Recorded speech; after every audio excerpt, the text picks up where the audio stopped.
Hello friends, welcome to my channel. இன்னைக்கு இந்த வீடியோவில் நம்ம என்ன பார்க்க போகிறோம் அப்படின்னா பீன்ஸ் பொரியல் தான் பார்க்க போகிறோம். இன்னைக்கு நான் இந்த பீன்ஸ் பொரியலை ரொம்ப ஈஸியான ஒரு மெத்தடில் பண்ணியிருக்கேன். இதே மெத்தடில் நீங்கள் பண்ணும்போது டேஸ்ட்டும் ரொம்ப நல்லா இருக்கும். ரொம்ப ஈஸியாகவும் ரெடி பண்ணிடலாம். வாங்க இது எப்படி பண்ணுறதுன்னு வீடியோவில் பார்க்கலாம். அதுக்கு நான் முதல்ல ஒரு கடாயை எடுத்திருக்கேன். 2 ஸ்பூன் எண்ணெய் ஊற்றிக்கிறேன். எண்ணெய் நல்லா சூடானதுக்கு அப்புறமா 1/2 ஸ்பூன் கடுகு போட்டுக்கோங்க. கடுகு லைட்டா ஃப்ரை ஆனதுக்கு அப்புறமா 1/2 ஸ்பூன் உளுந்தம் பருப்பு அதையும் போட்டுக்கலாம். இப்போ இது ரெண்டும் நல்லா ஃப்ரை ஆயிடுச்சு. நான் வெங்காயம் ஆட் பண்றேன். 2 பச்சை மிளகாய் அதையும் ஆட் பண்ணிக்கோங்க. கொஞ்சமா கருவேப்பிலை போடுறேன்.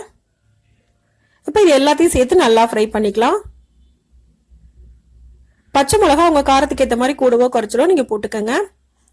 இப்போ இது நல்லா ஃப்ரை ஆயிடுச்சு. கட் பண்ணி வச்சிருக்க பீன்ஸ் இதில் ஆட் பண்ணிடலாம்.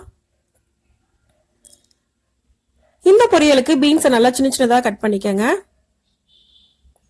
இப்போ தேவையான அளவுக்கு உப்பு போட்டுக்கலாம்.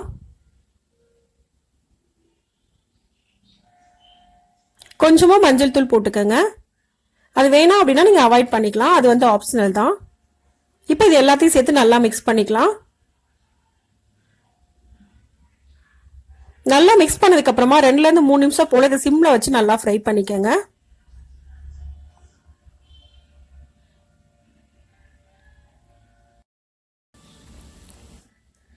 இப்போ நல்லா ஃப்ரை பண்ணியாச்சு. இது வேகத்துக்கு தேவையான அளவுக்கு தண்ணி ஊற்றிக்கலாம். நான் இன்னைக்கு 1 கப் அளவுக்கு தண்ணி ஊற்றுறேன். தண்ணி ஊற்றிட்டு இதை மூடி வச்சு ஒரு 5 நிமிஷம் போல குக் பண்ணா போது இது ஃபுல்லாக குக் ஆயிடும். இப்போ 5 நிமிஷம் ஆயிடுச்சு. நான் ஓப்பன் பண்ணி பார்க்குறேன். நல்லா குக் ஆயிடுச்சு. இது நல்லா ஒரு தடவை மிக்ஸ் பண்ணிக்கோங்க.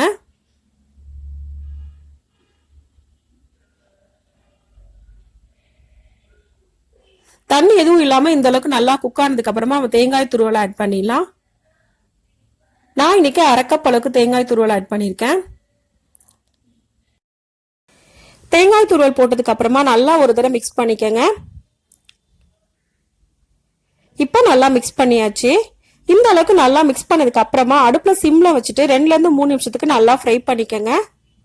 அப்புறம் நம்ம ஃப்ரை பண்ணும்போது தான் தேங்காயோட பச்சை ஸ்மெல்லாம் போய் பொரியலோட டேஸ்ட் ரொம்ப நல்லா இருக்கும்.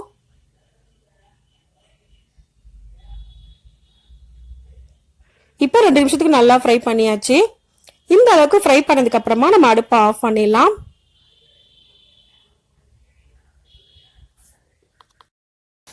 இப்போ நமக்கு ரொம்ப ஈஸியான பீன்ஸ் பொரியல் ரெடி ஆயிடுச்சு. இந்த பொரியலை இதே மெத்தட்ல நீங்க பண்ணும்போது டேஸ்ட் ரொம்ப நல்லா இருக்கும். செய்யறதும் ரொம்பவே ஈஸி தான். ரொம்பவே ஹெல்த்தியான ரெசிபியும் கூட. இந்த பொரியலை இதே மெத்தட்ல நீங்களும் செஞ்சு பாருங்க. இந்த வீடியோ உங்களுக்கு பிடிச்சிருந்தா லைக் பண்ணுங்க, ஷேர் பண்ணுங்க, கமெண்ட் பண்ணுங்க.